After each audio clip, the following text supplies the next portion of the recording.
Swayam Prabha. Digital India. Educated India.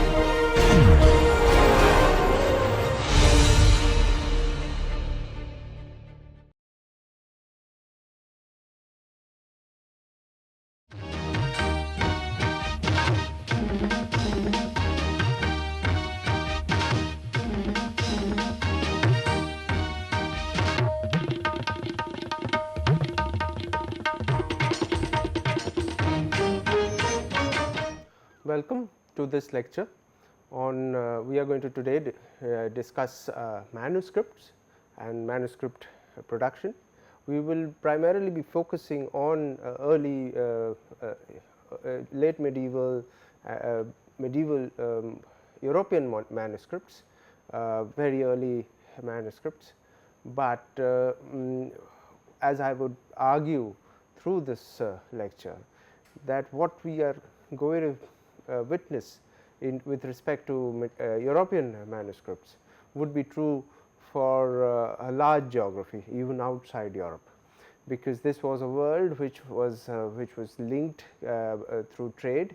Many of the writing implements that were developed in Europe and the writing practices that developed in Europe were those which were borrowed or had emerged to Europe from other places in the world. And one of the things that we need to remember is that in our previous lectures we had looked at closely at oral forms of communication and oral forms of creation of stories and sharing of ideas, and from that we move to the domain of a manuscript. And the manuscript, unlike the oral, is a physical document, right. So, that means it is tangible, it can be carried, and so it is something that can move from place to place, from one place to another, all right. So, and this brings about a very, very important change in the way texts are perceived through history. To just give you an example for the moment, if you look at temple architecture, for example, or if you look at frescoes in medieval churches or early modern churches and cathedrals, you find that those were very fine examples of plastic or visual art. And the important point about this is that in order to witness that art, the sculpture that's there on the walls of temples, or the frescoes which could be there, or sculptures which could be there on the walls of cathedrals, the viewer would have to go to that particular building, to that particular artifact, go towards that particular artifact. This artifact was not mass reproduced, right. I am talking about the before the coming of the digital, before the coming of print. I mean, because once print comes into being, one could actually take a photograph. I mean, once photography comes into being and put it in print, so you could partake a little bit of that sculpture or that painting by through mechanical reproduction. But before that, you could not partake of anything unless you actually were there at that spot. So, that marks a very important distinction, simply because here you had an object, an artifact, a creation of art, in which the artist had been in the same domain as that of the viewer. The point does not change. Even with the oral, in order to be able to understand or able to communicate with the viewer, to the listener, the speaker, the teller of tales, had to be in the same domain, in the same geographical space as that of the listener. So, though in the case of the oral, this coming together within the same geography had to be simultaneous, it had to happen at the same point of time, whereas for the sculpture or the painter of the fresco, it could be deferred in time. A cathedral could be in place for hundreds of years, and people, all visitors who come there would be able to see and witness the work. But notionally, when we look at Michelangelo work in the Sistine Chapel, visitors to the Sistine Chapel are sharing the same space in which Michelangelo did his work, right? This is not the case when paintings come into being, because when paintings come into being, the painting is oftentimes produced within the studio of the painter, and then installed in a particular location. Usually early paintings would be ones which would be created for patrons, would be made to order, really large paintings, and that is how it began. The really large paintings would probably have been painted in location, because they would be very difficult to move. But as time progressed, and this is something that we are going to discuss in future lectures, is that the nature of objects and the nature of exchange of commodities, now art becomes a commodity, it becomes a thing that can move from place to place. It works like any other commodity which has mobility. In order for objects to become commodities, it is important that they become mobile, they move from place to place. So the painting moves off the wall into a canvas, and the canvas can be produced at a studio which is owned, where the artist works, and the artist rarely worked by himself. He would have many apprentices who would work with him, right? So the artist would produce the painting, and then the painting would be taken to the patron's house or wherever it is supposed to be installed, and it is possible now that painting changes hands over decades, over centuries. Most famous paintings now find their place in museums or in places owned by art collectors, right? In most cases, these are buildings which were never there when the painting was originally made. So the painting may have been made for a particular location, but it changes location, right? So it's important to understand this. This is a very important historical change in the way art is circulated, the way art is received, and the way art is perceived. Till, let us say, the 11th or 12th centuries, art was not perceived as something that could be mobile. It was perceived as something that is stable, that is something that is fixed, right? But this shift that I just described with respect to art is something that it took place in the case of writing some time before this. Now, as a few centuries before this. Now, as I have mentioned earlier, the earliest writing, earliest forms of scripts really began as a way to remember or memorize passages. We talked about how there would be certain mnemonics which would be used for people for oral poets to sort of remember certain epithets or certain particular kinds of descriptions, and how verse would be used as a way to easily commit certain passages to memory. So the earliest forms of writing were personal. They would be those which would be used in order to remind oneself of a certain epithet or a certain episode which was to be told, which was to be communicated orally, right?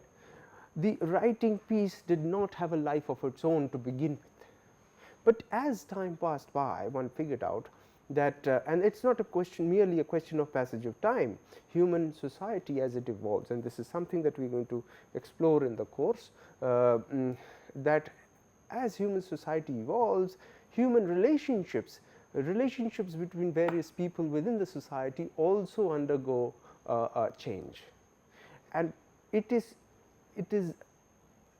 is a certain kind of a dialogic relationship between the changes in technology and the changes in social relationships. When I say dialogic relationship, I mean that the two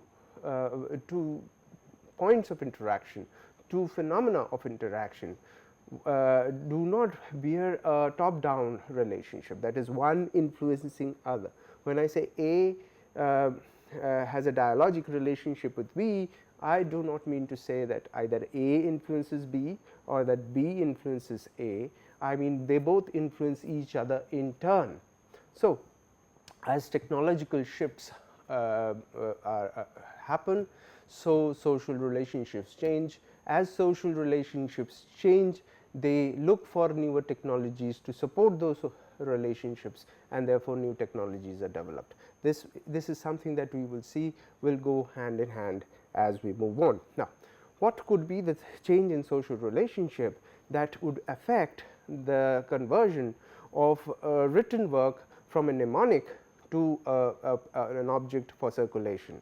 And that is that there is increased the increase of learning, the growing sphere of learning. You would understand by the early mid or late medieval periods, these were phases of tremendous monastic activity.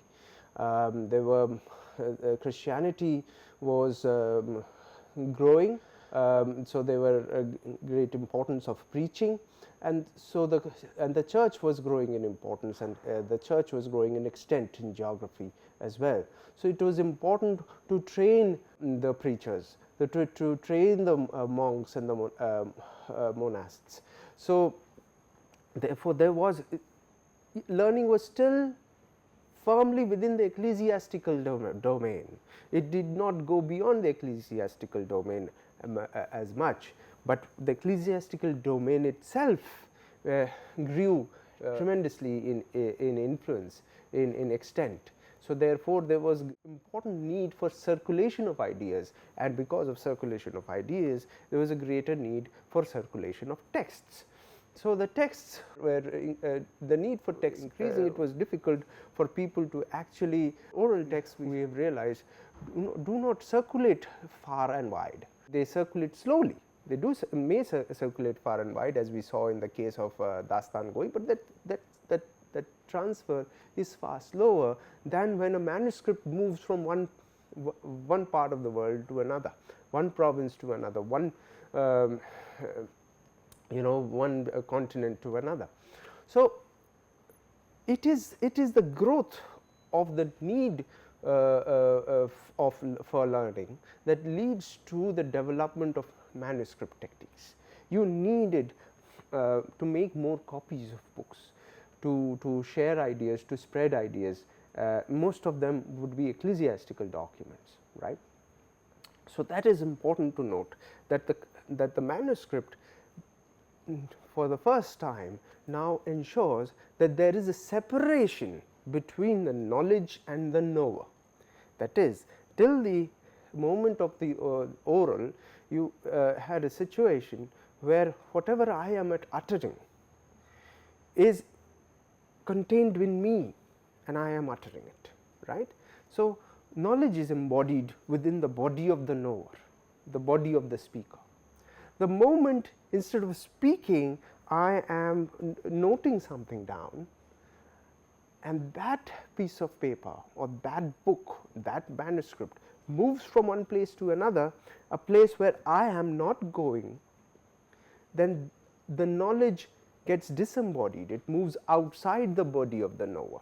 Like, and this is true of most forms of reproduction of art, which are non-embodied. Like, for example, the camera which is there right before us. Now, this is very interesting. We are going to record this lecture, and this lecture will be electronically transmitted to the machine in which you are going to listen to the lecture, and I would not be present there. So there is a case of a disembodiment of knowledge from the knower to the person who is going to receive the knowledge, right. So, this is a very important change that takes place in the history of communication, and manuscripts are the growth of manuscripts depend upon this important change that takes place. Now, once manuscripts are required, now it is important to note that manuscripts are required in large numbers, and the numbers keep growing. Even today books are getting printed in ever larger numbers. That you for the first time you understand that the techniques involved in the creation of a work of art, a work of literature is something that is outside that of the body, as I mentioned earlier, that human beings are able to write because they are able to hold a pen, right. So, and that is part of technique, right, a form of action, a form of creation of art, right. This technological technological knowledge is required in the case of writing, right. Writing needs things, material, it's material. So, you have to shape that material out of certain raw materials. You need paper, you need ink, and you need some stylus to be able to write. Okay. So, now these will have to be created. Okay. So, they are not available. I know something, I speak, all I need is language to be able to speak, but language is something that I do not have to carry with me, I do not have to create. Language is something that I learn, and that is it. I never learn run out of language really. I can run out of paper, I can run out of ink, I may not have a pen with me, but I will always have language with me. So, the first time you have a situation where in order to communicate, you first needed to have all the material that you need to be able to write. So, first and foremost, let us talk about each of the things. So, the first requirement is that of paper. Now, we do understand that paper, there is a history of paper. We know that there are many ways in which writing surfaces were developed. We had the papyrus from Egypt, and we also had we know that the Chinese were really the first to really develop the technique of making paper. We also know that within the Indian subcontinent there was great use of palm leaf for manuscripts, and within Europe and within the Middle Eastern areas there was also writing surfaces was created out of parchment, which is through skins of animals. Now, important to note that most ancient scrolls would have been made of paper, because would have been made of papyrus. We know the Egyptian scrolls, but important point to note is that papyrus is a more brittle material. It does not bend. So, if you are going to fold paper in this form, if you fold papyrus and you keep it, it is going to sort of break, and it will not last very long. So, therefore, in the case of a codex, in the case of a scroll which is rolled up, where there are no sharp edges of folding, papyrus is fine. But when you have to fold the paper, which is important in the requirement for a codex, these sharp edge, it can break. A palm leaf, as you understand, is not folded. Palm leaf is taken and it is sort of tied together from one to the other, right, along the spine. Though it functions as a codex, the palm leaf really does not come as a very huge sheet. But the important point about both paper and parchment, that is animal skin, is that both of these are, when they are prepared, usually come as very large sheets. Now, very large sheets are difficult to are not portable. Now, important thing about writing is that the need for writing, another need for writing that emerges as we see is portability. It has to move from one place to another, though really early medieval manuscripts would be very large, really large in size, but the raw parchment or the raw paper would be even bigger than that.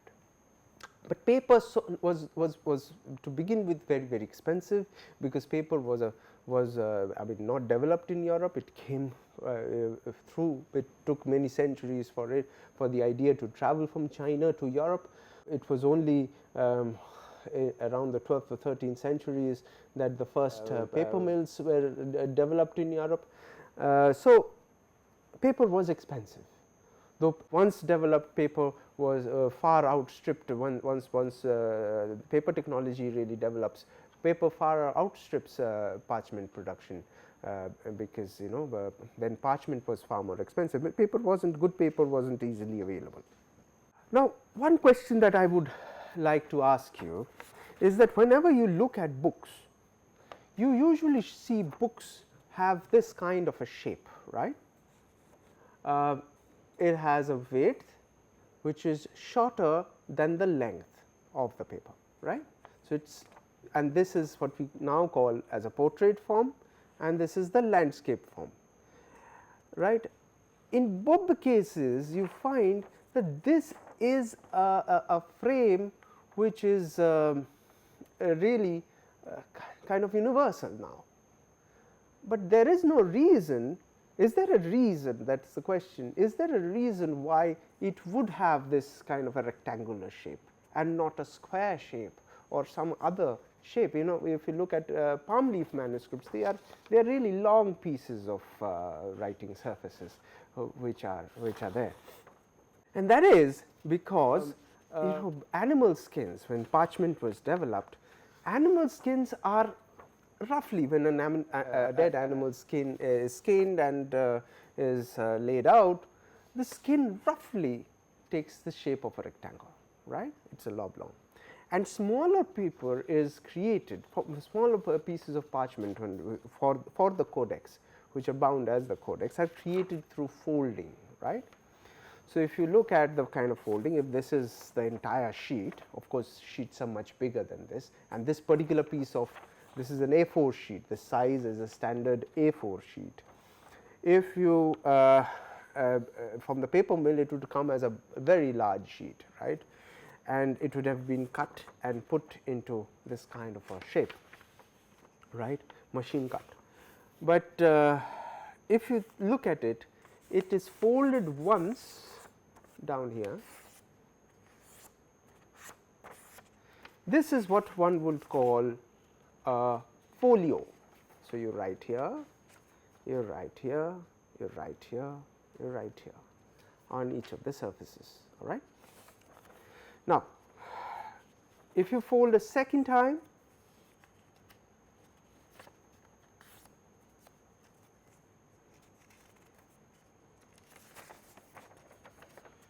you get 4 writing surfaces. It is smaller, right, the size of the book. This is the size. This would be called a quarto, quarter. It is possible to fold it a third time. You get a smaller page size, right. When you get a smaller page size, you get 8, 1, 2, 3, 4, 5, 6, 7, 8. This kind of folding is called an octavo, right. It is called an octavo, which has been folded 8 times. Now, once this is folded, if one sort of cuts through the sides,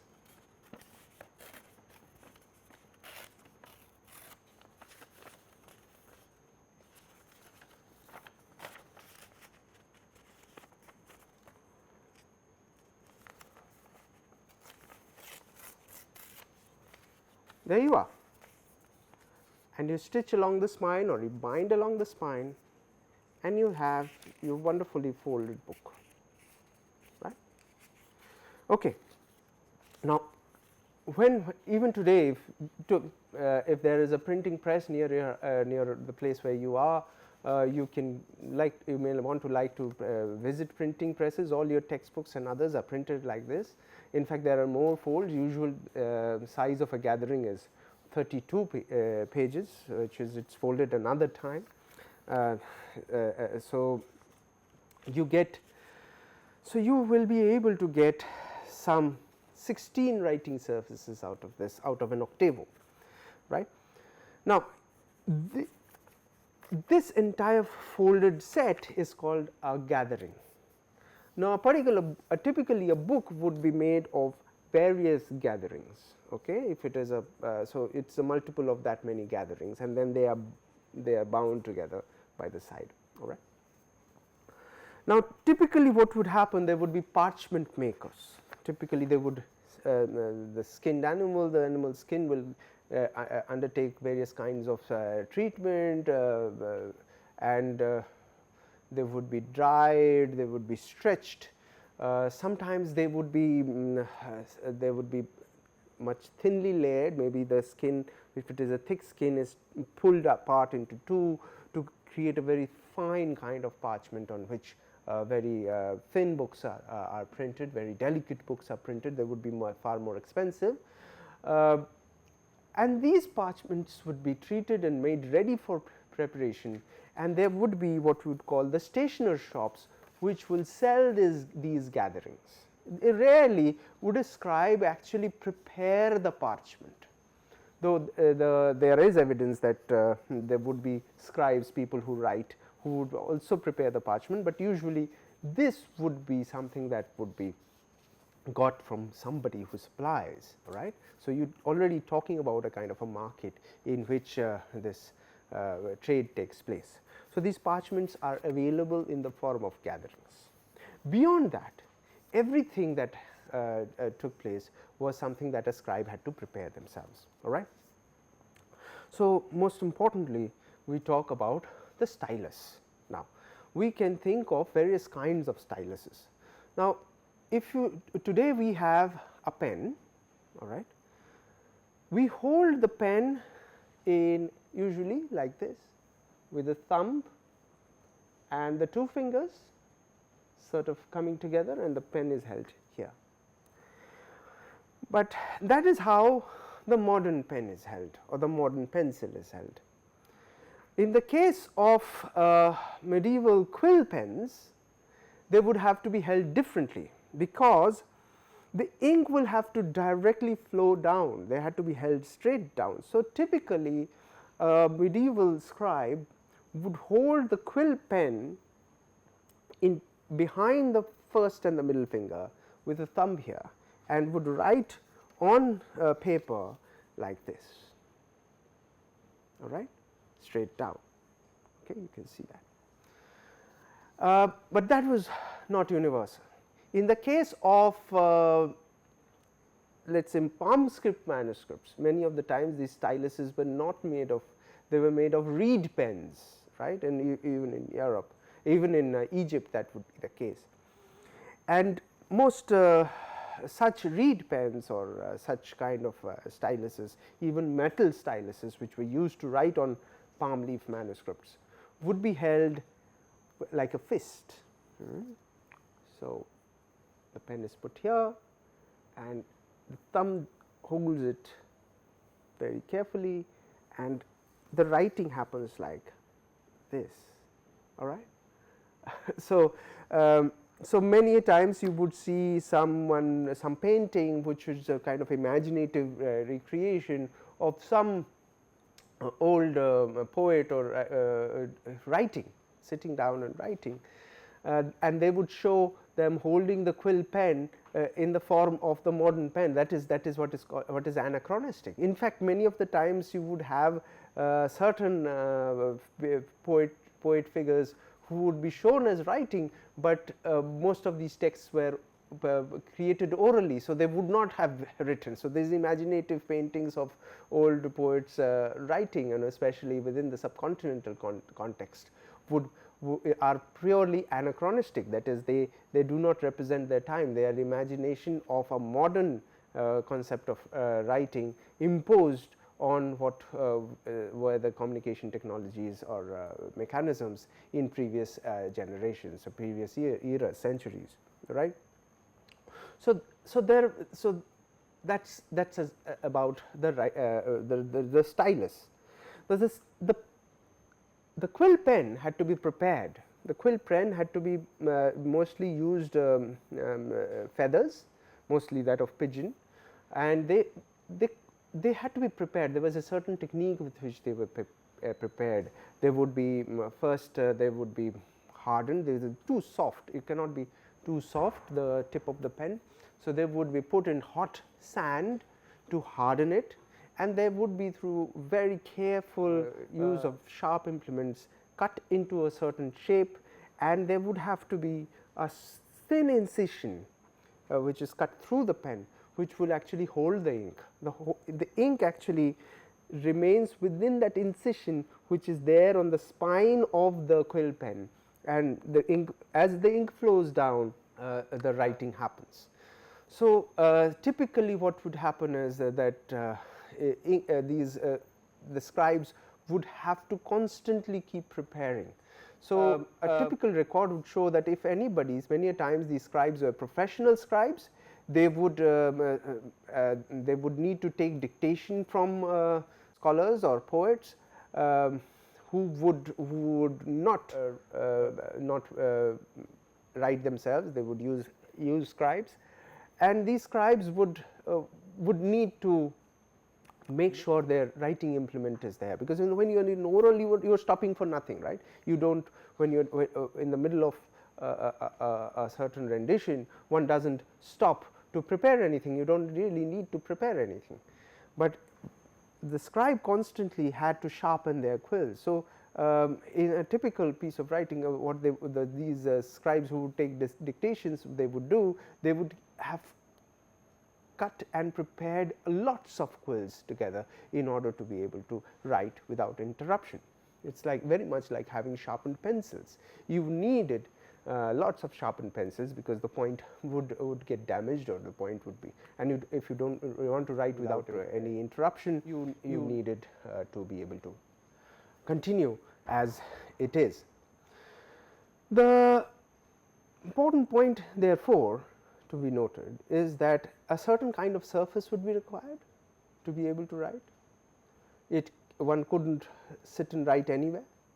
There had to be a proper desk with all various kinds of implements, knives and stones and other sort of instruments which would be required constantly to prepare the quill, and you needed light, and artificial lighting was not available. So typically scribes would have to work near a large window, or a place which was well lit. Now the next point is that of the ink. Now ink is something that is very interesting. Various chemicals gave various kinds of colors and ink. They would also be very expensive kind of inks which would be transported from very far. So they would be rarely used, or sometimes be reused. They would, if all right. And there is also an important point is that for the quill pen, the ink needed to be far more viscous, needed to be far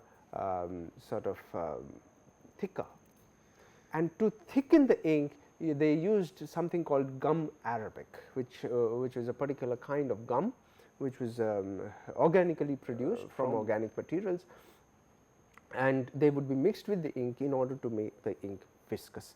And the ink pot would have to be there on the desk, and people will dip the pen, dip the quill pen, and keep writing as they would need. The other important point to be noted is that in order for scribes, not all scribes took dictations, or scribes did not take dictations all the time. They also created copied from previous sources. So you needed a particular kind of desk in which there was not only a writing surface, but also a place to hold the exemplar.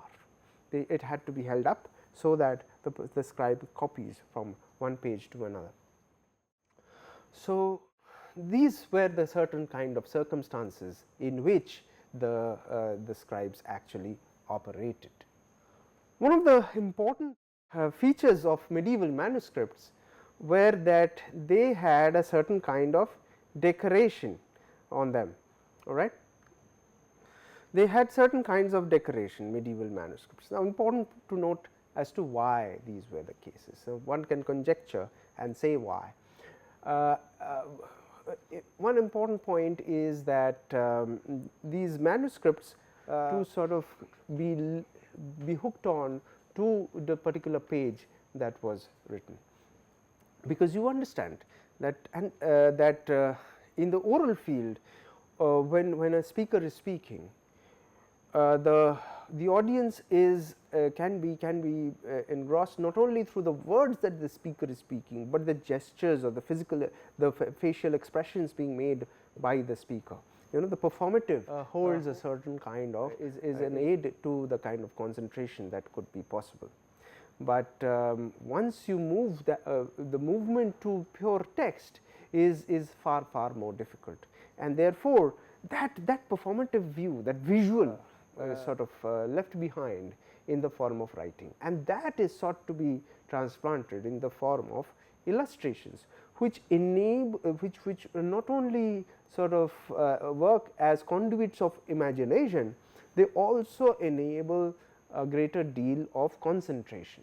You understand that it is very important to note that most of these medieval scholars, they would be located in monasteries. They would be moving away from family, you know, and one of the things that was also sort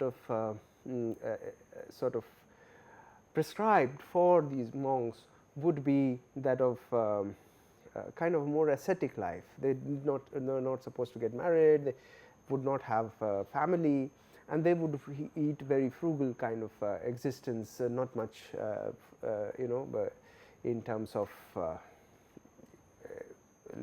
various kinds of their food was also very frugal. And the point is to minimize distraction as much as possible, all right, so that they are able to concentrate in the ability to undertake the kind of learning journey, because you do understand that at this point of time books or manuscripts are becoming more and more available with the ability to reproduce sort of texts. Each scholar would have access to many more sort of treatises than scholars of previous centuries or generations. So, the medieval scholar at that level had access to far more treatises than those before them, right. And to be able to engulf all that and to be able to deal with all that, they needed far greater levels of concentration. And since we move from orality to the written, that encompassment of the performative is taken away, and therefore concentration becomes a far more difficult task. So, the illustrations and the kind of the decorations which are there on manuscripts become very important, because when you are trying to remember a certain text, remember that in the case of the oral, it was aided by various rhyming and rhythmic patterns. But when the medieval scholar is trying to remember a particular text, he is aided by the picture which is there on that page, and what is the text which is associated with that page, or how that page actually physically looks, right. So, every page has some unique, so every story, every narrative has a certain illustration along with it, and that is what aids the medieval scholar to be able to remember the or to be able to deal with that work that is there, because we are still moving back and forth between oral and written. Do remember, the oral has not been completely abandoned. So both of this, so you continue to need aids to memory, though writing itself is an aid to memory. Illustrations do serve a certain purpose. So, these medieval manuscripts were usually illustrated, and they had there were ways of marking off important pages. Usually the first pages would have large initials, and they would be of different sizes depending on the kind of work that there is, or the kind of portion, chapterization of the text, if you may want to call it. And so therefore there was a hierarchy of decoration. This decoration had a certain hierarchy. Then this is the medieval world, and the medieval world had a very strong sense of gradation of things. It was a more feudal world, and the feudal world is always based on a certain gradation of within the society, between relationships, from the king down to the serf. So in between you would have the dukes, the landowners, and other functionaries, the courtiers and others, and they would all be clearly within the court. Also you would know that the various knights or others would be seated at certain distances from the ruler to according to their social status, right. And that tradition continues actually even today, when a prime minister or a chief minister would be seating at the head of the table, there would be the cabinet would be also seated in according to certain protocol. This is certainly true of other kinds of places like the army and others. People, more important people sit in the front row and towards the back. So, but that has sort of reduced tremendously in the modern era. When in the medieval period, within a feudal domain, it had a stronger sense of gradation of things, and this kind of hierarchization was also seen in the creation of manuscripts, where there was appropriate levels which were granted to each particular section. So, and they would have different sizes, different kind of illustrations, maybe different kind of ink would be used. So, gold or silver would be used for the the higher graded parts of the text. All right.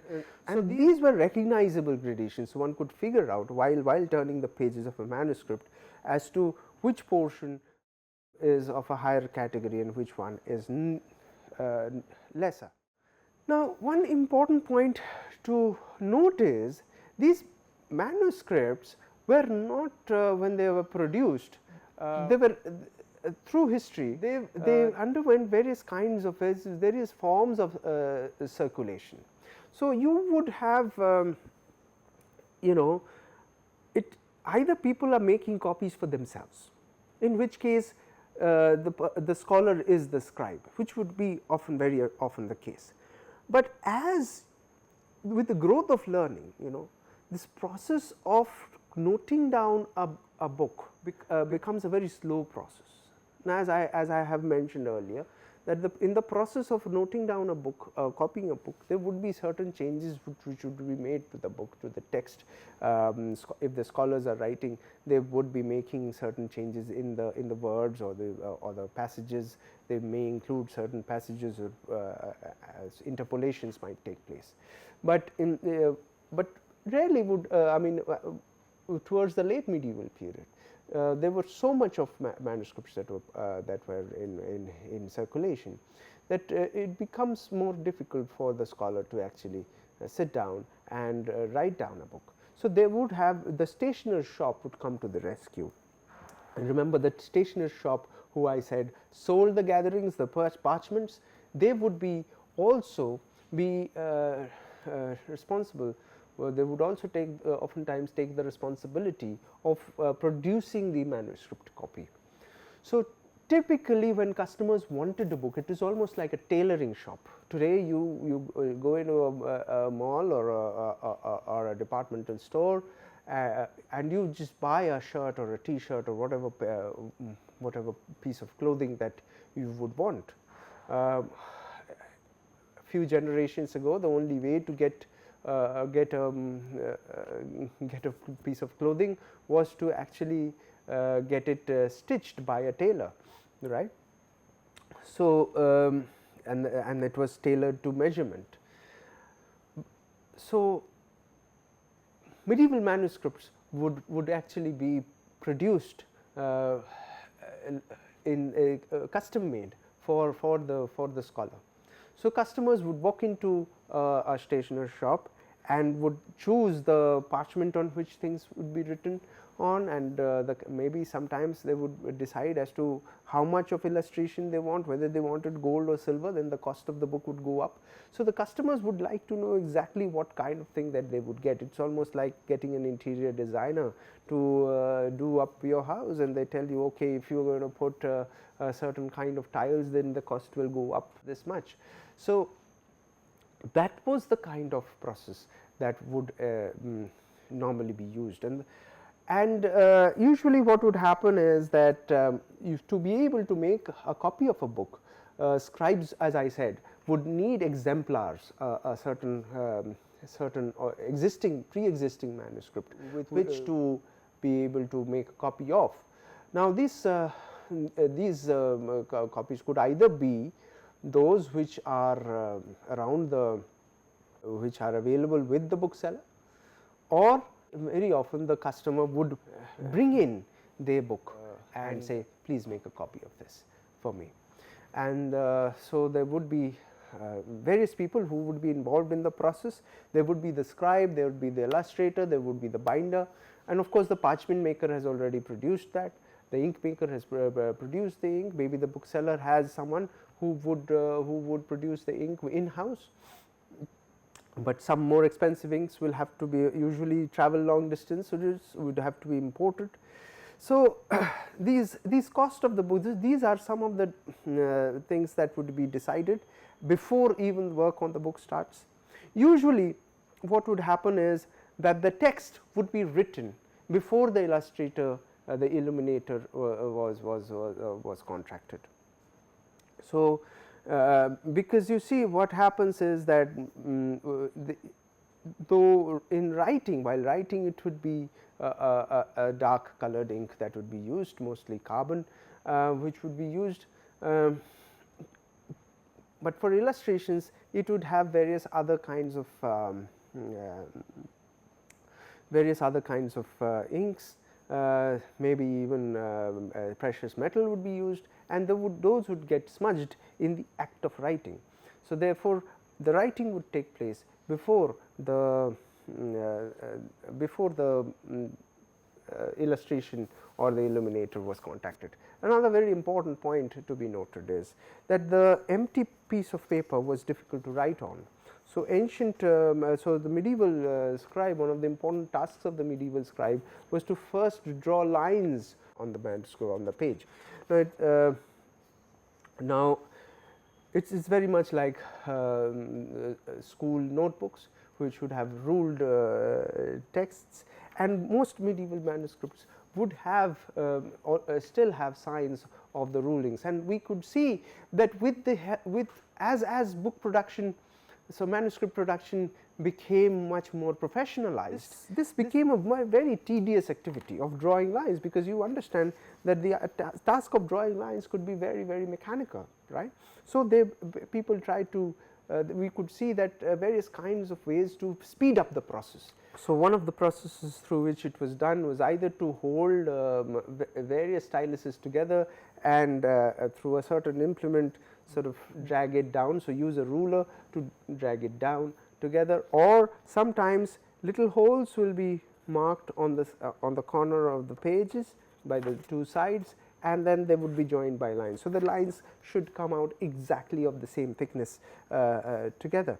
Now, what this is indicating, and we will see more indications, is increased mechanization of the process of writing, because more the demand, as the demand for books are growing, one is trying to sort of get some of the mechanical work done automatically, sort of get into a mass production mode, and we could see that some of these mechanisms are going to ultimately lead to the creation of the printing press, because the printing press is the ultimate machine that speeds up the process of writing, that you do not have to write each and every page of each and every copy of a particular manuscript individually. You can do it all together. So, this process of speeding up the mechanization of various parts of book writing or manuscript creation is to be noted very carefully, because these are going to lead to further changes in the ways in which texts and communication takes place in the human world, in human history. Now, so therefore, even before the manuscript reaches the illuminator or the illustrator, many decisions have already been taken. In fact, sometimes what would happen is, other than writing the text, either the scribe or the bookseller or some or the customer, some instructions from the customer would already be sketched onto the page as to a rough sketch of the illustration or the rough sketch of the illumination that has to be there. So, it was very clear before the manuscript reached the illuminator or the illustrator, that what kind of illustration will go into that. So, the scope of innovation by the artist who is actually creating the illumination is minimized, is reduced tremendously. Now, so as I said, usually the decoration was added after the writing of the text. The script was the first to be supplied, and blank spaces would be left for the decoration. These compartments would then be filled with ornamentations. There would be, and a particular page would be marked differently, different kind of compartments would be made. There would be guide letters which would be drawn for the initials, for the drop caps, and the things could be lightly sketched onto it, right, and with very small microscopic script. Written orders were for what kind of pictures. Sometimes the pictures may not be sketched, not even rough sketches, but a description would be given. This is what I want you to draw, all right. And so these kind of instructions would be written in microscopic script, which would later on be erased. Now, while writing, if a particular scribe makes a mistake, what does one do? It is because, you see, what you understand is that most of this ink was such that the ink and both the parchment and the kind of early forms of paper that were there would soak the ink, right. And parchment was expensive, so you could not replace the entire thing, and the entire process was so slow and tedious that you could not actually redo the entire thing. There was no way to, how do you erase? So, very interesting that one of the ways in which the erasure would actually happen is with the scalpel. The scribe would actually sort of peel off a layer of the parchment in order to reveal a coarser parchment just underneath it, in which the corrected text could be put. This is very interesting also, because with the coming of writing was not only happening on paper, on codexes, or on parchments in the form of manuscripts. Writing would also happen in the form of inscriptions in walls of buildings, monuments, and so it would have to be very carefully planned. Every letter would have to be before the carving takes place onto stone. Every letter would have to be very carefully planned. But even then, if there is a mistake or a different order comes to change the kind of lettering that is there, the only way to erase it would be to take off that entire layer of stone and carve it afresh. So, important to note that while this kind of writing is happening, one had to be very careful, and so, that is the kind of care we do not take today, because we are writing electronically, we are typing things out.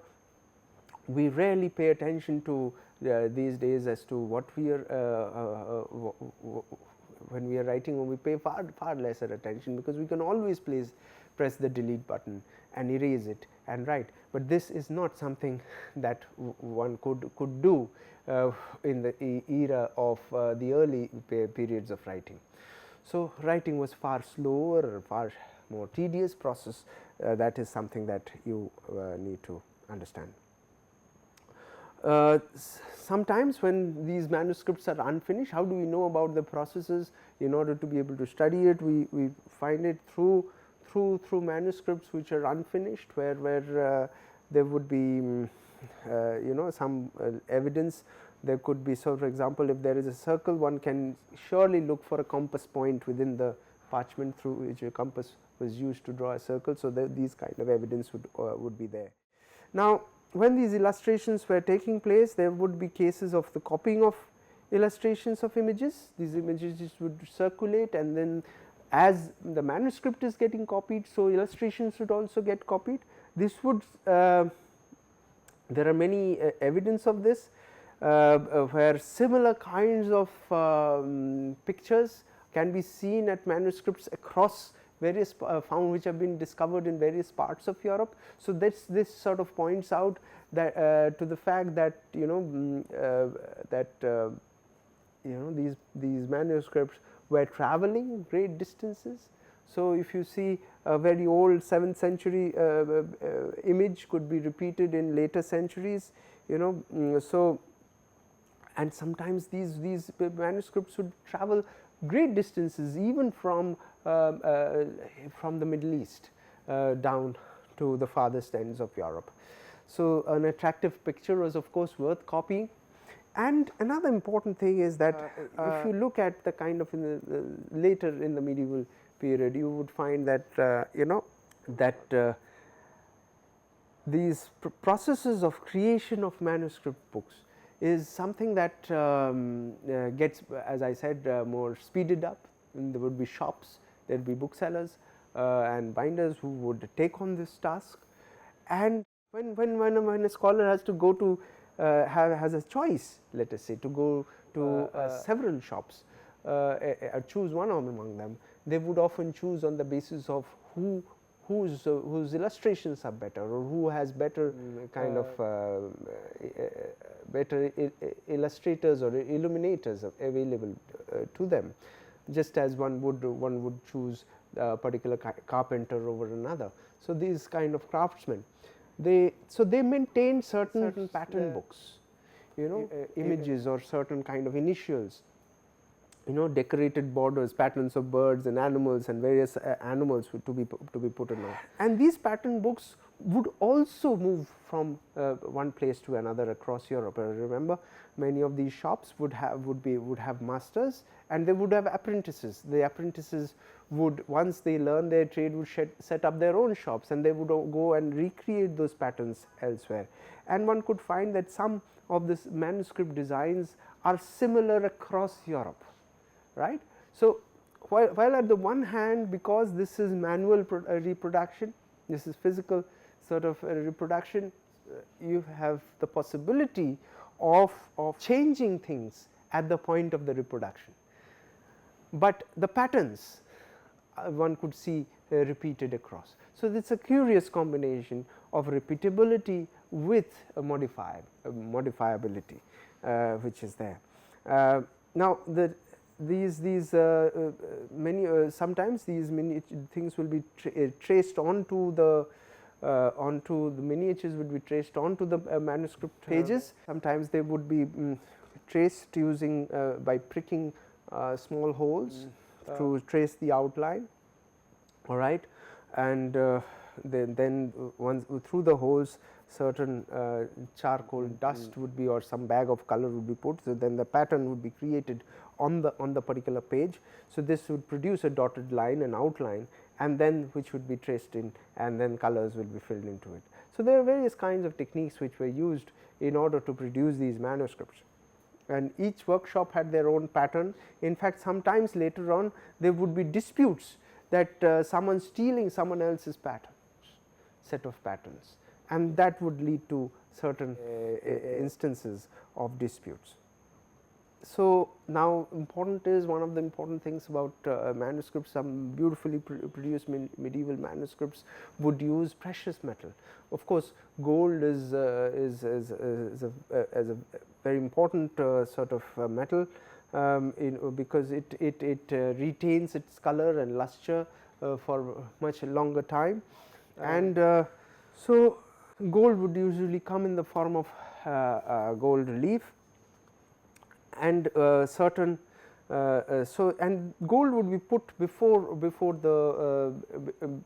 the coloring, because otherwise what would happen is, the way gold is put is that you have either it is used as a paint, or very often first glue is put across the illustration, or the particular portion where the gold is to be laid, and the gold leaf is then laid across it and then stuck onto the glue. But paint would attract the gold, and therefore, it is better that the painting happens and the gold is first put and then the painting happens, so that it does not get smudged. Because do remember, one of the things that happens is that gold would need to be varnished, it would need to be sort of polished up to get its luster. So, one important point to be noted is that because the gold leaf is something that is a very careful task, this gold leaf could not have been used before 1200. This is important. The manuscripts which date before 1200 AD rarely used gold, because monastic scribes would work in cloisters which are windy. It is only from the 13th century onwards that the monastic scribes moved indoors in the particular kind of buildings which are created, which could have certain kind of windows which are able to let in light, but keep the wind out. So, those kind of glass work and other things had to develop before gold could be very carefully used. So, you see that certain kinds of manuscript techniques develop because of other kinds of development. Till you have a certain kind of architecture, a certain kind of producing buildings, you could not have imagined the creation of gold illuminations on manuscripts, because you could not possibly ensure that the gold will be kept in place, right. So, now painting was done using both pen and brushes, and various kinds of colors which were used in the in the manuscripts, and they were got from various kinds of places across the world. So, you had various kinds of colors would be used with various kinds of chemicals, and very importantly, like mercury, vermilion or red was created using heating mercury with sulfur, and this was of course poisonous.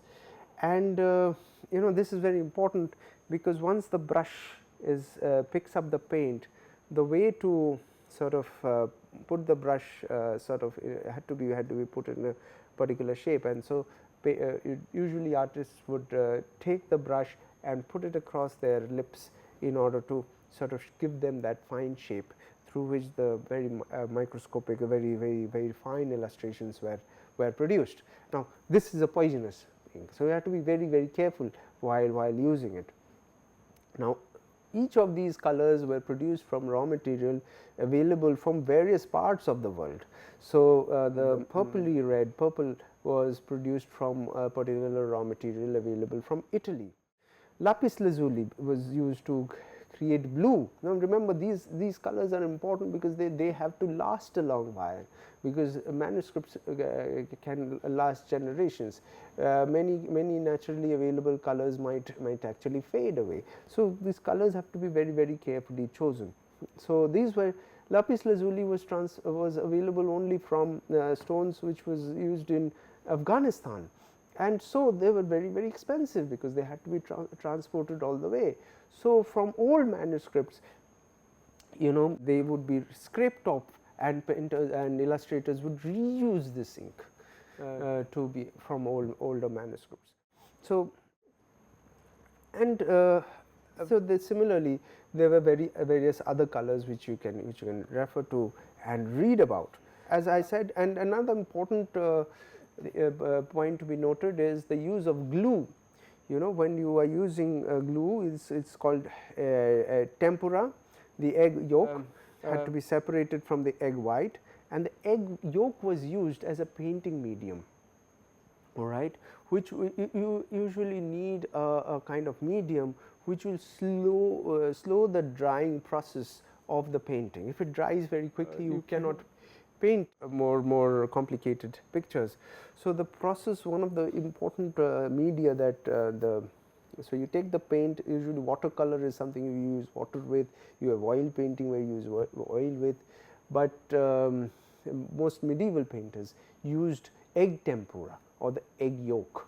So, they would take the yolk of the egg and take out the yolk from the sack and then mix the paint in it and use it, so that the glue sort of holds on. Many of these particular paints were not chemical based, they were dye based, and therefore they had to they needed a certain medium, like powdered stone. They had to be held together to be able to create that particular color. So, the egg tempera was used to slow down the drying process. So, the illustrator's studio is another very important thing, where the illustrations actually happen. They had to be by the window because they had to be light, a lot of light, important to that. If it is a right handed artist, then the window had to be on the left hand side, so that the shadow does not fall on the other side. So, these are very certain things that we need to remember, because we need to understand that these are some of the things that are not related to modern reading and writing, because of available of artificial light and everything.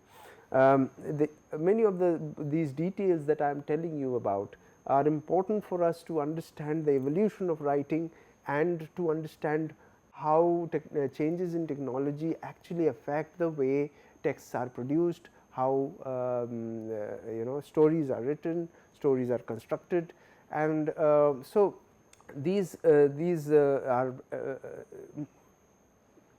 studying these small little changes across the centuries is something which is going to lead us on to the current processes that we are now dealing with, that is the coming of the digital world. All right. So, and then the bookbinder also they have to collect all the gatherings, and then the job of the bookbinder is to erase the guide words and then use various kinds of mechanisms to actually bind the book together and give these bindings would be something that would also have a certain kind of patterns. They would also have gold inscriptions on them. They would also be these bindings would be custom made according to the wishes of the customer. All right. Do understand that in many cases these bindings would be made for the customer, and they would not be something that would be prepared, and it would not be like a bookshop, right, where ready manuscripts are there. It is only on order that the manuscript is prepared. So, if you think of it, in later eras you had when printing press came into being, you had a ready made book. All right, and the usually the books the buyer, the customer would go into a bookshop and buy a book, and in order to do that they would look at the cover of the book. The cover becomes far more becomes important in a different sort of way. At the present moment, and at the level of the manuscripts, the covers are important indications or sort of important sort of extensions of the personality of the customer or even the illustrator. But when print comes into being, the cover will change in character, because the cover would be that which will become the selling point of the book. So, if you see that if you pick up any early novel which was to be sold in the marketplace in the form of in the bookshops, the cover tries to create that sense. It is almost like a Bollywood film poster or a trailer, which gives an indication of what is inside the book. So, in order to entice the customer to buy it. But that is not true in the case of a medieval manuscript, because the way the manuscripts get produced are different. We are moving more towards the market, but it is still firmly embedded within the structure of patronage. It depends, it is customized. But with the coming of the printing press, you have a situation where the printing press um, it is no longer customized, it is mass produced. All right. So, the specific technology determines the way in which the texts actually appear or look. All right. So, right at the end, now we will see that bookmaking, now the process of bookmaking actually involved a lot of other things. It is not only the author. One of the reasons why I take you through these various detailed mechanical processes through which various parts of the book are prepared is to give you an understanding that bookmaking historically is a process which is not single point. It is not just the author sitting down and writing the book. The book creation of the book is something that involves many people. So people who tend to the cows and the sheep in the meadows, and the parchment preparation, and then the scribes who are ruling, marking the lines, those who are they are cutting the quill, they are copying, all right, and various kind of ink which is imported from all over Europe and beyond Europe. All these things go into the creation of the book. And then, as described in 1753 in Germany, the process of bookmaking is looked upon as something that is a different kind of exercise.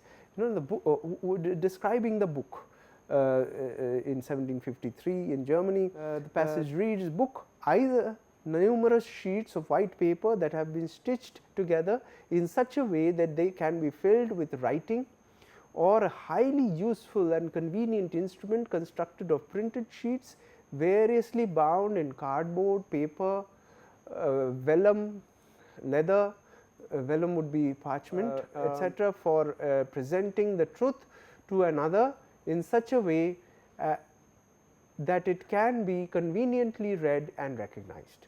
Many people work on this ware before it is complete and becomes an actual book in this sense. The scholar and the writer, the paper maker, the type founder, the typesetter, and the printer, the proofreader, the publisher, the bookbinder, and sometimes even the gilder and the brass worker in order to produce some of the important, some covers, some covers would be held together, but very large books would be held together by metal. All right. Thus, many mouths are fed by this branch of manufacture, that is the manufacture of books. So, books are not something that are produced only by the scholar or the writer. There are so many people who are involved in the creation of books, and somewhere in history, and this is something that we are going to study as we move towards the domain of understanding how the history of authorship really develops, and the idea of intellectual property really develops with the coming of printing, that you get a sense that the most important person, and really the only important person who is to be noted in the creation of a book is as the author. In fact, very ancient manuscripts would not include the name of anybody who are involved in the creation of the manuscript. But more in later centuries, with the coming of print, you would very clearly write down the name of the author as the person who has authored that particular book. So, what is the figure of the author as we see today? Where did it emerge from? Certainly, this passage does not tell us of the great importance that we associate to the relationship between the author and the text. That is something that came into being over future centuries through different kinds of practices that came into being. And important for us to note that in this entire process through which the medieval manuscript manuscript culture developed, they have left an important mark in the creation of the future book. Do remember that the early printing presses, the early printed work, when print came into being, they would have to compete with illustrated manuscripts, and therefore the early printed books would replicate the try to replicate the font, the lettering, and even the illustrations of the ancient manuscript, of the medieval manuscript. And the other point is to also note that actually reproduction, mechanical reproduction through printing press of the written letter of the alphabet took some time coming. We will study that history, but even before that, illustrations through block printing were made possible, were already in action.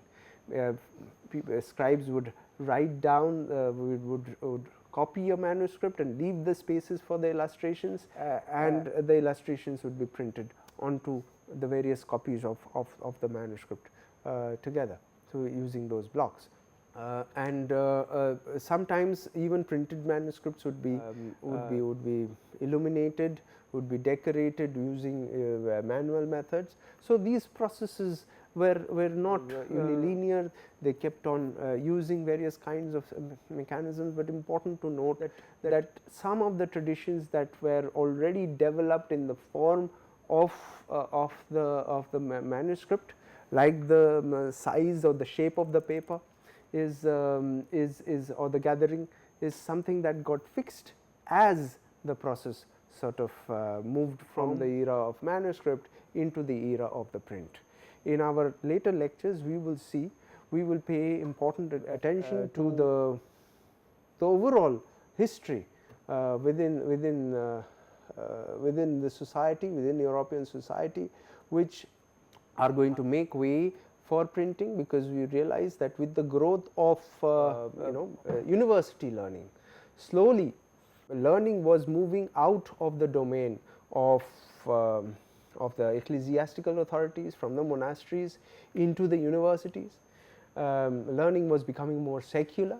It didn't only have religious education, and once that happens, you have a growth of the need for books, and manuscript production sort of was falling behind that race, falling behind the demand that was there. And so new methods were being searched, new methods were being looked for to be able to create these kind of to meet the kind of demand that was brought about. So we need to focus for a moment, and this is something that we are going to do in our next lecture. We need to focus for a moment to see the kind of tremendous transformation that European society was undergoing in this period between, let us say, the 12th century down to the 17th century. These 400-500 years were periods of revolution, periods of upheaval, periods of tremendous social changes which Europe was undergoing. And one of the arguments that I would like to make is that print, the coming of print, is at the center of this change that takes place. And that is also an indicator to us, because we are living in a moment where print is moving out of the domain and we are giving way to the digital. So we need to brace ourselves for similar kind of changes and upheavals that will take place in our own lives, in our own world, in contemporary society. And to make sense of all that, we need to study the history of the movement. We have already seen the movement from orality to print, we now to manuscript writing, and now we will study the movement from manuscript writing to print in the next few lectures. Thank you.